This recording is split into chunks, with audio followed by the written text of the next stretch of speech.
আসসালামু আলাইকুম, আমি অনন্য রহমান। আবার এসেছি নতুন একটা গল্প নিয়ে। আমার এবারের গল্প প্রান্ত ঘোষ দস্তিদারের লেখা মাস্টার প্ল্যান। একজন চিত্রশিল্পী, কয়েকজন চোর, চুরি করতে গিয়ে নানান রহস্য উদ্ঘাটন, চুরির মোড়ে মোড়ে এক অজানা রহস্যের জালে আটকা পড়া, আবার সেই রহস্য থেকে বেরিয়ে আবারও স্বাভাবিক জীবনে ফিরে আসার এক দুর্দান্ত কাহিনী। গল্পটির মোড়ে মোড়ে রয়েছে অনেক রহস্য। চলুন তবে গল্পটি শুনে নেওয়া যাক। রাহাত, সুমেল, রঞ্জন, কাল্লু আর হিরণ, ওরা 5 জন সহকর্মী। আজ অবধি যতগুলো চুরি করেছে ওরা একসঙ্গেই করেছে। ওদের মধ্যে রঞ্জন হচ্ছে দলের প্রধান। একসময় রঞ্জন খুব ভালো ছাত্র ছিল। খবরের পত্রিকায় ওর কত নাম ছাপা হয়েছে তার হিসেব নেই। কিন্তু এই ভালো ছাত্র হওয়ায় চাকরির ক্ষেত্রে কোনো কাজেই দিল না। কতবার কত জায়গায় ইন্টারভিউ দিয়েছে তার হিসেব নেই। রাইটিংয়ে ভালো নম্বর পেলেও ভাইভাতে গিয়ে টাকা না দিতে পারায় আর চাকরি হয়নি। সেখান থেকে রঞ্জন এই দল তৈরি করে। অনেক কষ্টে এমন কয়েকজনকে জোগাড় করে যারা এক একজন এক এক কাজে পারদর্শী। এর মধ্যে বিভিন্ন প্ল্যান করা, ছক কষা, কবে কখন কোন বাড়িতে চুরি করবে, এসব রঞ্জনই করে থাকে। বাকিদের তুলনায় রঞ্জন বুদ্ধিমান, চতুর ও শান্ত স্বভাবের। রাহাত ওদের মধ্যে সবচেয়ে সুদর্শন। কয়েকবার সিনেমার জন্য ঘোরাঘুরি করেছে, কিন্তু কোনো লাভ হয়নি। ওদের মধ্যে রাহাত খোঁজ খবর এনে দেওয়ায় একেবারে পাকা। বাড়িতে কখন কি হচ্ছে, কে যাতায়াত করছে, এই সব কিছুর খবর এনে দেওয়া রাহাতের কাছে কোনো ব্যাপারই না। অন্যদিকে সুমেল বাবা মায়ের একমাত্র সন্তান। বাবা বিরাট ব্যবসায়ী, টাকাওয়ালা লোক। জীবনে কোনো কিছুরই কমতি ছিল না তার। কিন্তু তার বাবা নারী প্রেম সংগঠিত সমস্যা আছে। এটা জানার পর ঘেন্নায় সুমেল বাড়ি থেকে বেরিয়ে যায়। বাড়ি থেকে বেরিয়ে ওদের সাথে যুক্ত হয়। সুমেল আইটি সম্পর্কে খুব ভালো জানে। বাবার অগাধ টাকা থাকার সুবাদে হ্যাকিংয়ের কাজ খুব ভালোভাবে আয়ত্ত করতে পেরেছে। কাল্লু হলো ওদের মধ্যে সবচেয়ে শক্তিশালী ও সবল পুরুষ। ওর অন্য কোনো গুণ নেই। ওকে দলে রাখার একটাই কারণ, ওর শক্তির কাছে সবাই পরাজিত হতে বাধ্য। বাকি রইল হিরণ। ছোটবেলা থেকেই তার লেখালেখির ভীষণ শখ ছিল। ওর ইচ্ছে বড় হয়ে একজন বড় সাহিত্যিক হবে। অনেকবার নানা উপন্যাস, গল্প প্রকাশকের কাছে পাঠিয়েছে, কিন্তু তা কিছুই ছাপা হয়নি। বাজারে নবীন লেখকদের চাহিদা নেই, তাই এই দশা। এই অবস্থায় ওর রাহাতের সাথে দেখা হয়। একই ক্যাম্পাসে পড়তো দুজন। রাহাতের হাত ধরেই রঞ্জনের এই দলে আসা। হিরণ ম্যানুয়াল লক খোলায় খুব ভালো দক্ষ। সময় দুপুর 12:26।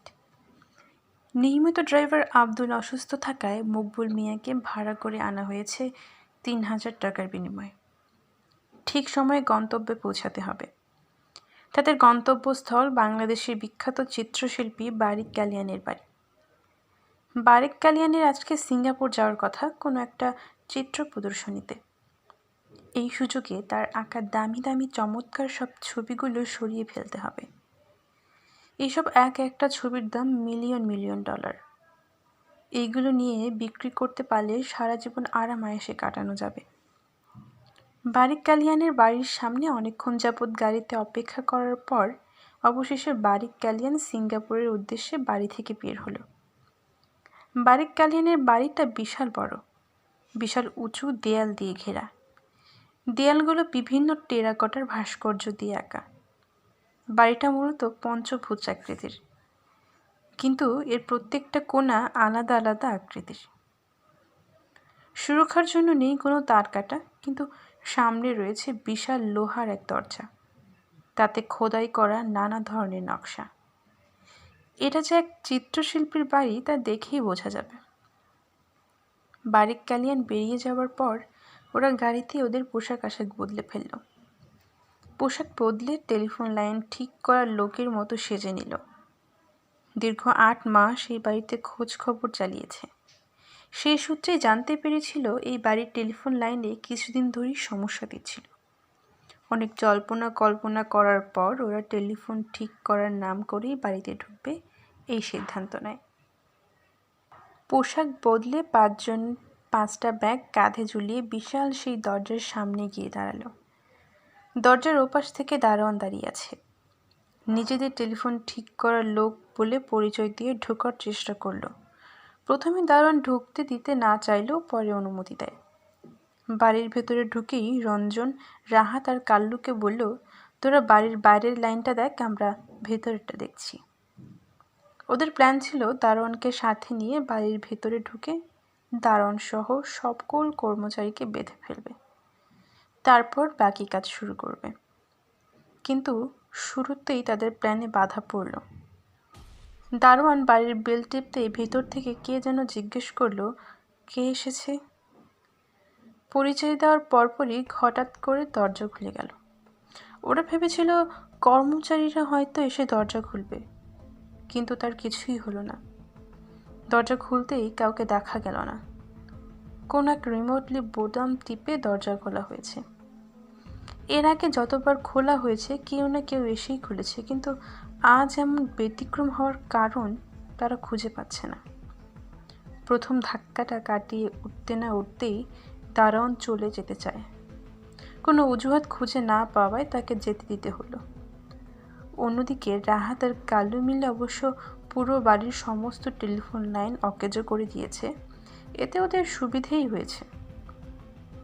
ওরা একে অপরের সাথে ফোনে কানেক্টেড আছে, যাতে বিপদের সময় যে যেখানেই থাকুক না কেন একে অপরের সাথে যোগাযোগ করতে পারে। দীর্ঘ 10 মিনিট অপেক্ষা করার পর কারো কথা বলার শব্দ শোনা গেল। কেউ একজন কথা বলছে, কিন্তু তাকে দেখা যাচ্ছে না। সে বলছে, এতক্ষণ আপনাদের অপেক্ষা করিয়ে রাখার জন্য আমি দুঃখিত। এবারের কেয়ারটেকার আমি ফিরোজ। এখানে 3টে টেলিফোনের লাইনই সমস্যা আছে।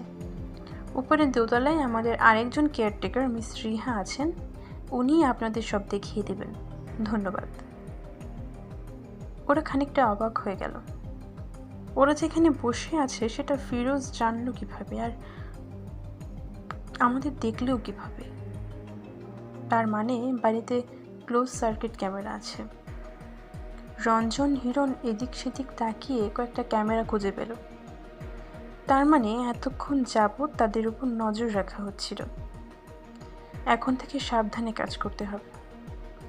ফিরোজের কথা মতো দরজা খুলে সিঁড়ি বেয়ে উপরে উঠতে লাগলো। বাড়িটা খুব অদ্ভুত। প্রতিটা সিঁড়ির মোড়ে মোড়ে দরজা।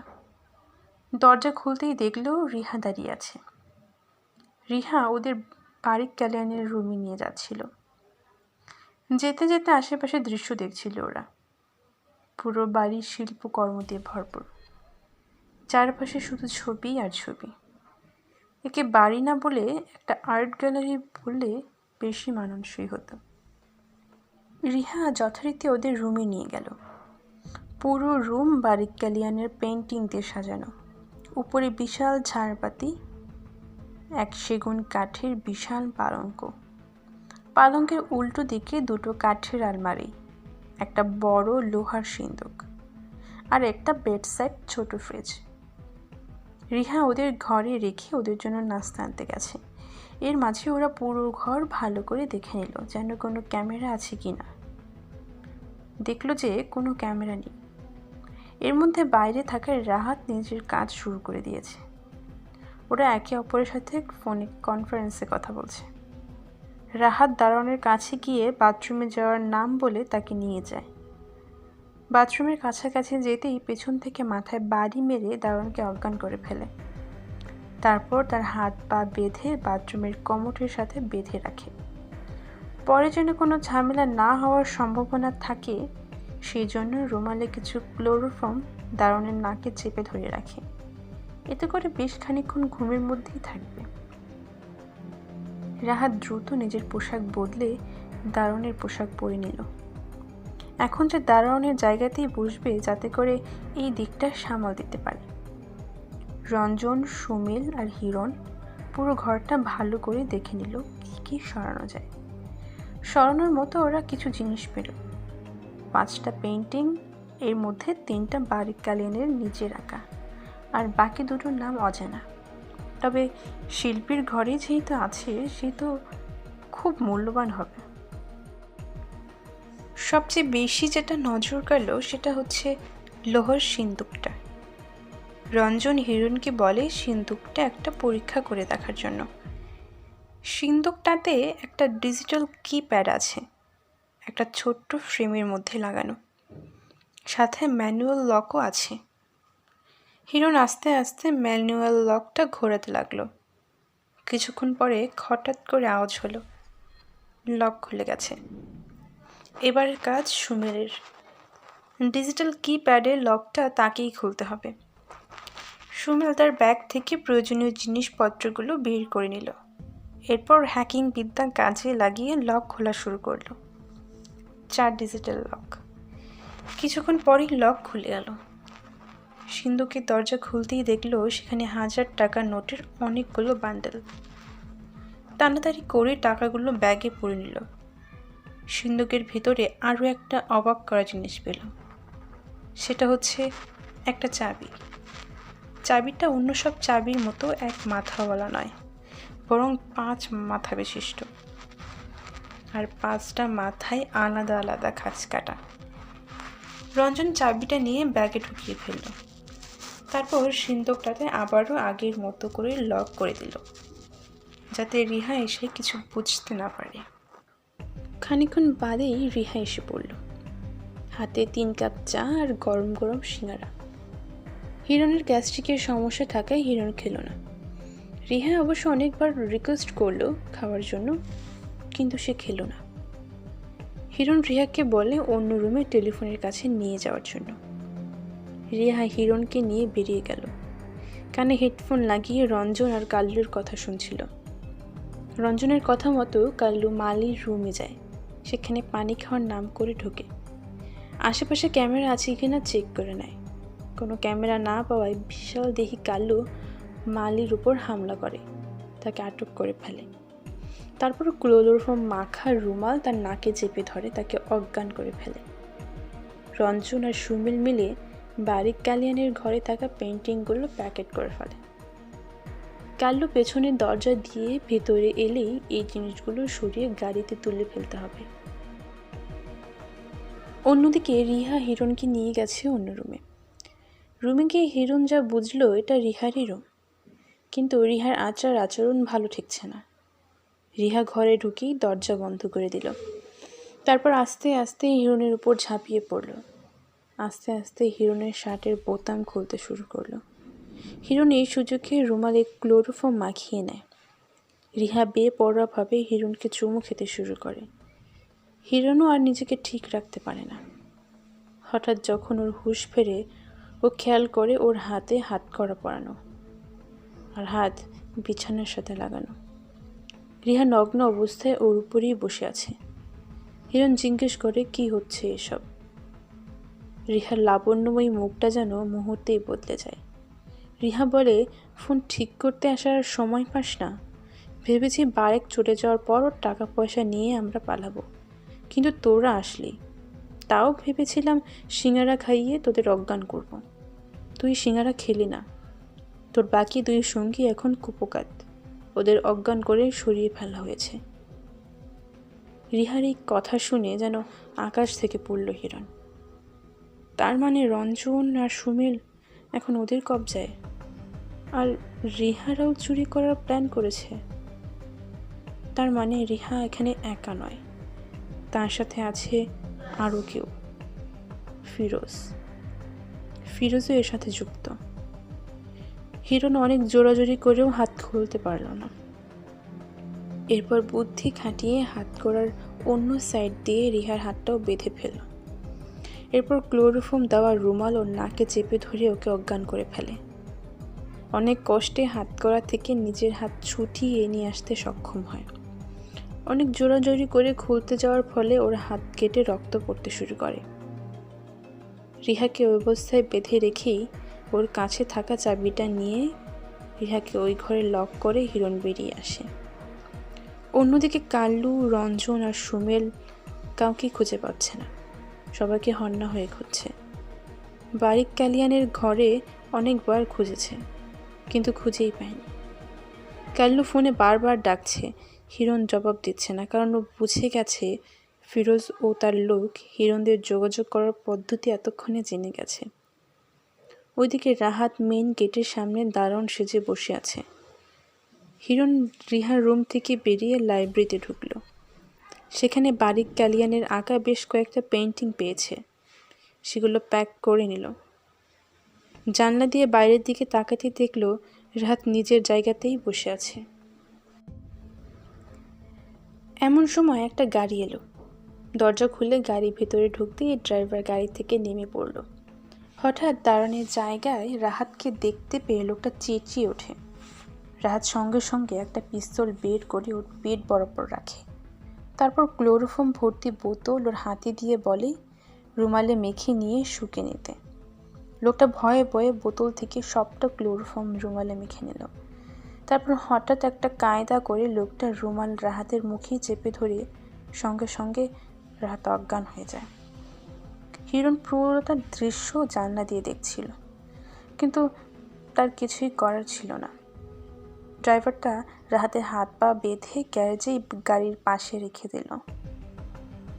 তারপর প্যাকেট থেকে ফোনটা বের করে কাকে যেন ফোন করলো। হিরণ উপর থেকে সব দেখছে, কিন্তু কিছু শুনতে পারছে না। তারপর লোকটা হাতে রাহাতে সেই পিস্তলটা নিয়ে আস্তে আস্তে দরজার সামনে এলো। দরজার সামনে আসতেই অবাক করে দরজা খুলে গেল। একজন পিস্তল হাতে থাকা মানুষ এভাবে অনায়াসে ভেতরে ঢোকার পারমিশন কিভাবে পায়? তার মানে এই লোক রিহা ও তার সঙ্গীদের সাথে জড়িত। লাইব্রেরি রুমে বেশিক্ষণ থাকা ঠিক হবে না। রিহার লোকেরা যে কোনো সময় এসে পড়তে পারে। হিরণ ব্যাগটা কাঁধে নিয়ে বেরিয়ে গেল। কিছু দূর যেতে একটা ঘরের সামনে গিয়ে থমকে গেল। ভেতর থেকে গোঙানির আওয়াজ পাওয়া যাচ্ছে। হিরণ হাতে থাকা চাবির গোছা থেকে একটা একটা করে চাবি দিয়ে দরজা খোলার চেষ্টা করলো। শেষ অবধি একটা চাবি দিয়ে দরজা খুলে গেল। ভেতরে ঘুটঘুটে অন্ধকার। ফোনের টর্চ জ্বালালো সে। এদিক সেদিক দেখল। তারপর দেখলো এক কোনায় এক মহিলা বসে আছে। তার হাত পা মুখ বাঁধা। মুখের বাঁধন খুলে দিতে এই মহিলাটা চেঁচিয়ে উঠতে যাবে, এমন সময় হিরণ মুখ চেপে ধরে বলে, আস্তে কথা বলুন। তারপর মহিলাকে জিজ্ঞেস করে যে কে উনি। মহিলা উত্তর দেয় সে বারিকের মা। হিরণ আকাশ থেকে পড়ার মতো অবাক হয়। পরে মহিলাটি বলে রিহা এসে নাস্তা দিয়ে গিয়েছিল। ওটা খাওয়ার পর ঘুম পাওয়াতে ঘুমিয়ে যায়। ঘুম ভাঙতেই দেখে হাত পা বাঁধা। মহিলাটা হিরণকে পাল্টা প্রশ্ন করে যে কে সে। হিরণ কিছু খুঁজে পায় না। সে কিছু খুঁজে না পেয়ে বলে যে সে গোয়েন্দা বিভাগের লোক। বারিক কালিয়ান তাকে নিয়ে এসেছে। সে আগেই বুঝতে পেরেছিল যে বাসায় চুরি হতে পারে, তাই আমাদের এনেছে। কিন্তু রিহা ও তার লোক, ড্রাইভার আর ফিরোজ আমার সঙ্গীদের আটকে রেখেছে। মহিলা পুরো ব্যাপারটা বুঝতে পারল। হিরণ মহিলাকে ঘরে রেখে বেরিয়ে যায় আর মহিলাকে বলে যেন বাইরে না বের হয়, এতে বিপদ হতে পারে। বেরোবার সময় লকের জায়গাটা হিরণ ভেঙে রেখে যায়, যাতে করে দরজা কেউ খুলতে না পারে, একমাত্র ভাঙা ছাড়া। কাল্লুর কোনো খোঁজ পাওয়া যাচ্ছে না। হিরণ কাল্লুকে খুঁজতে খুঁজতে আবারও বারিক কালিয়ানের ঘরে চলে আসে। এসে দেখে রঞ্জন আর সুমিলের ব্যাগ দুটো পড়ে আছে। সেগুলো থেকে টাকা আর সেই অদ্ভুত চাবিটা নিয়ে নিজের ব্যাগে ভরে নেয়। এমন সময় কারো পায়ের শব্দ শুনতে পাওয়া যায়। তাড়াতাড়ি করে হিরণ আলমারির ভেতরেই লুকিয়ে পড়ে। হঠাৎ রুমের আলো জ্বলে ওঠে। দুজন লোক একে অপরের সাথে কথা বলছে। হিরণ বুঝতে পারল এরা দুজন ফিরোজ আর ড্রাইভার জলিল। ওরা এসে বারিকের ঘরে থাকা সিন্দুক খুলতে লাগলো, কিন্তু সিন্দুক খুললেও কোনো টাকা পেল না। তারপর ঘর থেকে বেরিয়ে গেল। হিরণও আলমারি থেকে বেরিয়ে এসেছে। কোথায় যাবে কিছুই বুঝতে উঠতে পারছিল না। বেলাও হয়েছে অনেক, প্রায় সন্ধ্যা। খিদে লেগেছে ওর খুব। এদিক সেদিক চিন্তা না করে ও রান্নাঘরের দিকে গেল। সেখানে গেলে কাল্লুকেও পাওয়া যেতে পারে। এত সন্ডা গন্ডার ধরনের লোক এতক্ষণ না খেয়ে অবশ্য থাকবে না। রান্নাঘরে গিয়ে আগে ফ্রিজ খুলে খেয়ে নিল কিছু। তারপর এদিক ওদিক হাঁটাহাঁটি করতেই পায়ের সাথে কিছু একটা আটকে গেল। নিচে তাকিয়ে দেখে যে কাল্লু অজ্ঞান হয়ে পড়ে আছে। পাশে একটা আধখাওয়া সিঙ্গারা। অনেক ডাকাডাকিতেও ও ওঠে না। এমন সময় ঘরে একটা লোক প্রবেশ করে। সে ঢুকেই হিরণের দিকে বন্দুক তাক করে। লোকটা গোয়েন্দা বিভাগের লোক। বারেক কালিয়ান তাকে এনেছে। বারেক আগে থেকে বুঝতে পেরেছিল যে বাড়িতে চুরি হতে পারে, তাই এই লোককে রেখেছে। লোকটা বন্দুক তাক করে হিরণকে গুলি মারতে যাবে এমন সময় পেছন থেকে কাল্লু একটা ফ্রাইং প্যান দিয়ে মাথায় বাড়ি মারে। লোকটা অজ্ঞান হয়ে যায়। তারপর রান্নাঘর থেকে বেরিয়ে কাল্লু আর হিরণ দুজন 3 তলার একটা রুমে যায়। সেটা রুম কম একটা লম্বা আটকা ঘর বললেই চলে। হাঁটতে হাঁটতে একটা বড় সুড়ঙ্গের সামনে গিয়ে থমকে যায়। বিশাল বড় একটা সুড়ঙ্গ। ওরা দুজন এই সুড়ঙ্গ বেয়ে নিচে নেমে দেখে একটা রাস্তা চলে গেছে অনেকটা দূর। রাস্তা বরাবর হাঁটতে হাঁটতে একটা জায়গায় গিয়ে আটকে যায়। সামনে আর যাওয়ার রাস্তা নেই। এখন কি করবে বুঝে উঠতে পারছে না। কাল্লু অনেক ধাক্কাধাক্কি করেও দেয়াল নড়াতে পারল না। দেয়ালটা দেখে বোঝা যাচ্ছে যে আলগা লাগানো, কিন্তু খোলা যাচ্ছে না। ক্লান্ত হয়ে নিচে বসে পড়ল। হিরণ হঠাৎই হাতের কাছে একটা বড় মার্বেলের মতো কিছু একটার অস্তিত্ব টের পেল। জিনিসটা নড়াচড়া করাতেই দেয়াল নড়ে উঠল। অনেকক্ষণ এভাবে করতে করতে হঠাৎ মাথায় বুদ্ধি আসলো হিরণের। ব্যাগে থাকা সেই 5 মাথা বিশিষ্ট চাবিটা বের করল। মার্বেলটার মধ্যেও 5 মাথা বিশিষ্ট খাঁজ কাটা রয়েছে। খুব সামলে চাবিটা মার্বেলের ভিতর রাখল। তারপর সেটা ঘোরাতে আচমকাভাবে দরজা খুলে গেল। কাল্লু আর হিরণ অবাক হয়ে ভিতরের জিনিসপত্র দেখতে লাগলো। এটা পুরোটা একটা ডিসপ্লে রুম।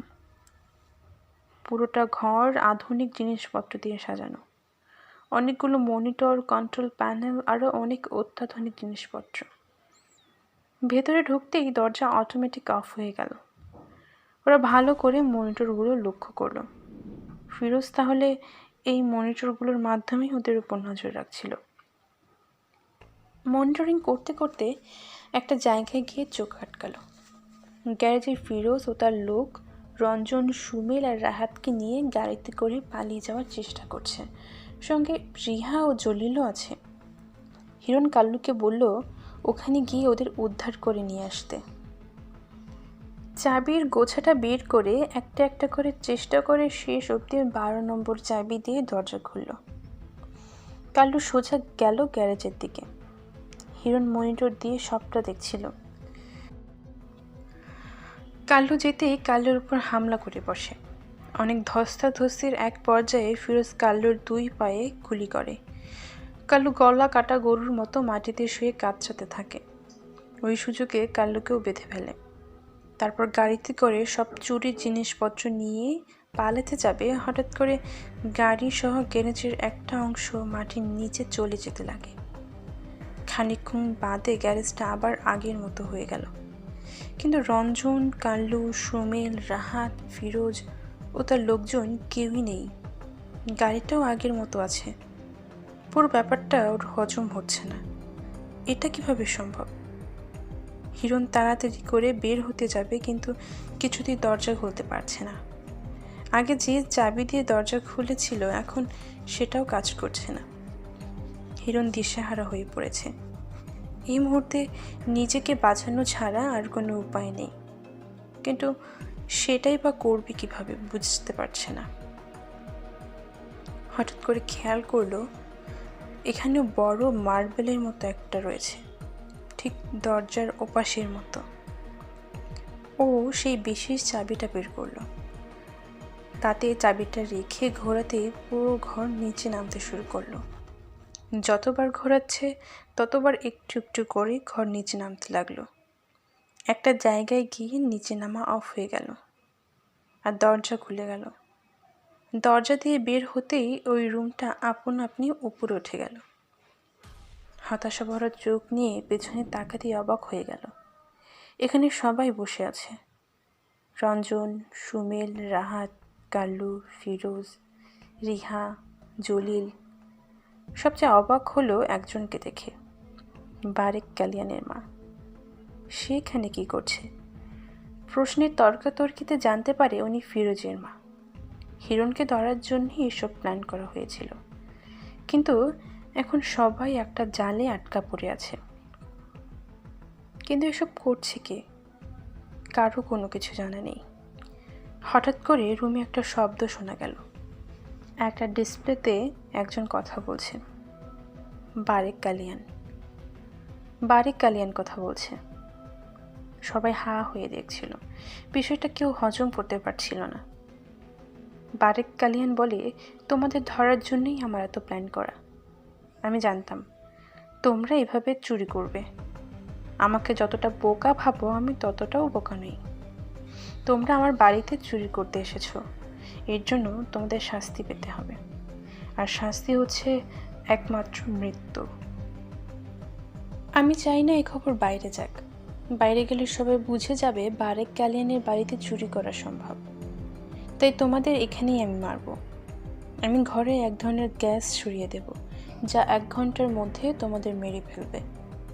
তবে হ্যাঁ, তোমাদের একটা সুযোগ দিতে পারি, যাতে তোমরা বেঁচে যেতে পারো।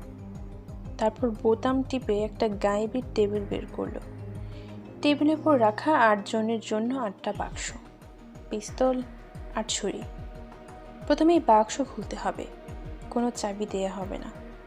কিভাবে খুলবে সেটা তারাই জানে। যদি খুলতে পারে তাহলে সবাই বেঁচে যাবে, আর যদি না পারে তাহলে দ্বিতীয় উপায়। টেবিলে রাখা ছুরি, পিস্তল আছে। এটা দিয়ে একে অপরের উপর আঘাত করতে হবে, মেরে ফেলতে হবে।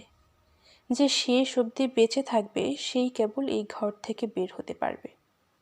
সময় মাত্র 1 ঘন্টা। এই বলে বারেক কালিয়ান গায়েব হয়ে যায়।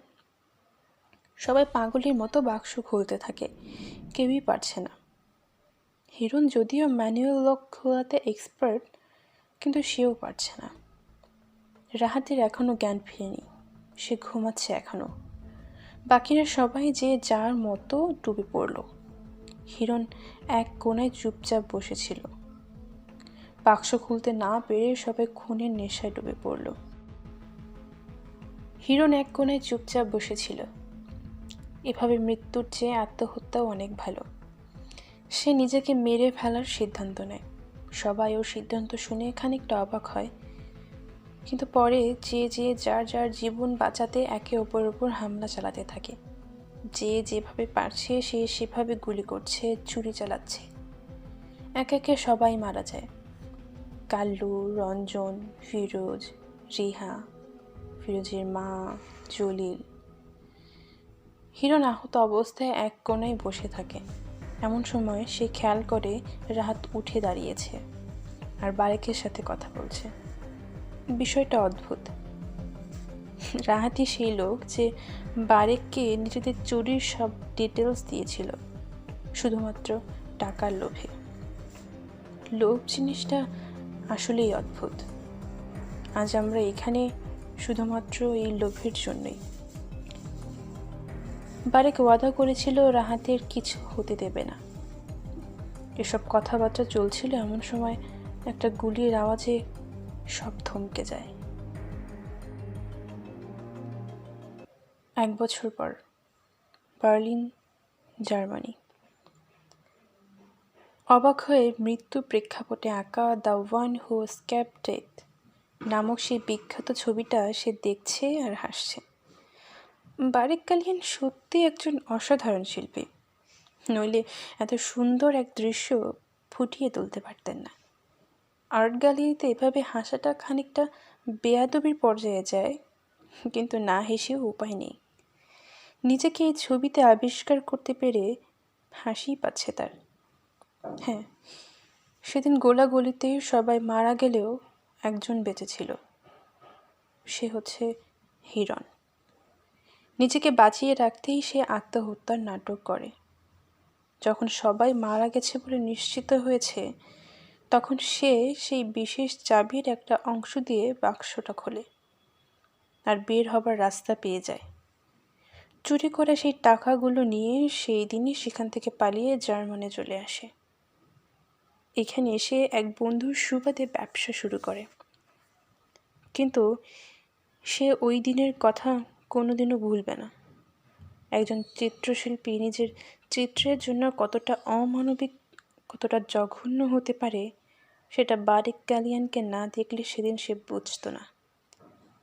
শুধুমাত্র ভাগ্যের জোরে সেদিন সে বেঁচে গিয়েছিল। আজকের মতো এখানেই বিদায় নিচ্ছি। আশা করি গল্পটা সবার ভীষণ ভীষণ ভালো লেগেছে। পরবর্তী গল্পের জন্য আমাকে ফেসবুক, ইনস্টাগ্রামে ফলো করবেন, ডিসক্রিপশনে লিঙ্ক দেওয়া আছে। সবাই ভালো থাকবেন, সুস্থ থাকবেন। আল্লাহ হাফিজ।